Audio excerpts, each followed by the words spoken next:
Salut mon performant, dans les prochains chapitres, je vais t'expliquer comment prendre une prise de masse efficace grâce aux 5 piliers les plus importants que tu dois retrouver dans ton assiette. Je te vois venir en commentaire que tu as juste à manger plus de protéines. Eh bien non, la qualité des protéines est importante, la quantité surtout est importante parce que tu peux les faire causer du tort à ton foie si tu manges trop de protéines, et si tu ne manges pas assez de protéines, c'est l'effet inverse, ta construction musculaire ne sera pas efficace. Commençons par le nerf de la guerre, les protéines. Alors bien évidemment, il y a certaines choses que tu vas retrouver dans ton alimentation.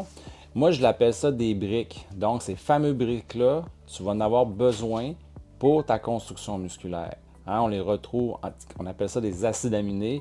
Une partie se retrouve dans ton assiette, dans ton alimentation, et l'autre partie, c'est produit par ton corps. Évidemment, chaque protéine est différente. La protéine que tu vas retrouver dans du poisson et du poulet n'est pas la même que dans les lentilles, exemple. Elle n'est pas composée des mêmes acides aminés, donc les protéines sont importantes parce que quand tu vas faire des efforts physiques, tu vas provoquer des micro-déchirures, des micro-fissures dans ton corps. Et c'est ça qui fait que tu vas avoir une construction musculaire. C'est sûr que ça fait mal, tu vas avoir des courbatures, mais le lendemain, les acides aminés et les protéines que tu vas consommer vont venir se fixer à ton muscle, et pour lui permettre de se réparer, devenir plus fort et en même temps beaucoup plus volumineux. C'est exactement comme ça que tu vas prendre du muscle et que le volume de ceux-ci va augmenter. Bien sûr, les protéines servent aussi à protéger tes muscles quand tu fais une perte de poids. Elles permettent aussi d'entretenir tes muscles, mais aussi ta peau, ton corps quand tu vieillis. Elles permettent aussi de fabriquer différentes petites choses dans ton corps, notamment certaines hormones, comme la plus importante chez l'homme, la testostérone. Alors, concernant maintenant la quantité que tu dois consommer de protéines, on conseille un minimum de 1,2 g de protéines par 2,2 livres de poids de corps et un maximum de 2 g de protéines par 2,2 livres de poids de corps. Si tu es en dessous du minimum, tu vas faire de la destruction musculaire. Tu vas faire ce qu'on appelle de la sarcopénie ou de la dénutrition. Si tu es au-dessus de 2 grammes, là, tu mets ta santé en péril. Attention, je parle ici de protéines brutes. De protéines, c'est pas parce que tu manges un steak haché de 100 grammes que tu vas ingérer nécessairement 100 grammes. On retrouve du gras, de l'eau. Je te dirais que dans 100 grammes de steak haché, tu vas retrouver à peu près 20 grammes de protéines, 20%. Okay? Donc, moi, je parle bien de protéines finales une fois que le produit est digéré. Alors, déjà, tu pourrais te poser cette question. Pourquoi se limiter à 2 grammes de protéines par 2,2 livres de poids de corps? Plus on consomme de protéines, plus on prend du muscle, non? Pourquoi ne pas en consommer bien plus? Alors, premièrement, il faut que tu saches que ton corps a une capacité d'absorption et d'utilisation des protéines maximale de 2 grammes par 2,2 livres de poids de corps. Si tu consommes plus de protéines que ça, ton foie va transformer ces protéines qui restent là, en surplus en sucre. Ce n'est pas une bonne chose parce que forcément, ce sucre, tu vas le stocker puis il va se transformer en gras. Puis là, je vais rentrer un peu dans le système rénal parce que si tu manges trop de protéines, donc tu fais produit du sucre, tu vas aussi abîmer tes reins parce que tes reins sont composés d'1 million de petites cellules. Puis ces cellules-là s'appellent des néphrons. C'est pour ça qu'on appelle les spécialistes des reins des néphrologues. En fait, là, ton rein, c'est un filtre, puis ce filtre-là, à l'entrée, c'est là que sont les néphrons. Fait que si tu manges trop de protéines et tes néphrons sont endommagés, tu vas filtrer des choses que tu ne veux pas filtrer. Donc, ton sang, il va être moins bien filtré. Tu vas te retrouver avec plus de cochonneries dans ton sang. Fait que si ton foie il n'est pas efficace. Si tu fais 154 livres, c'est pas compliqué. C'est 154 divisé par 2,2, ça égale 70. Tu le multiplies par 2, ça va donner 140 grammes de protéines à consommer par jour. Je vais vous parler maintenant du CUD. Le CUD, c'est le coefficient d'utilisation digestive. En fait, c'est une façon de déterminer la quantité de protéines qui est absorbée par ton organisme. Si on prend le blanc d'œuf, le coefficient, le CUD, est vraiment très élevé. On dit à peu près 92% d'absorption au niveau de la protéine. Et plus que tu vas prendre des produits qui sont transformés, plus que ton CUD, il ne sera pas efficace. Donc, à faire attention à la qualité, encore là, des protéines. En plus de ça, il y a le zinc. Le zinc est clairement impliqué dans le cycle de fabrication de la testostérone, cette fameuse hormone qui nous permet en vieillissant de garder notre masse musculaire et qui, au contraire, affecte en vieillissant notre prise de masse.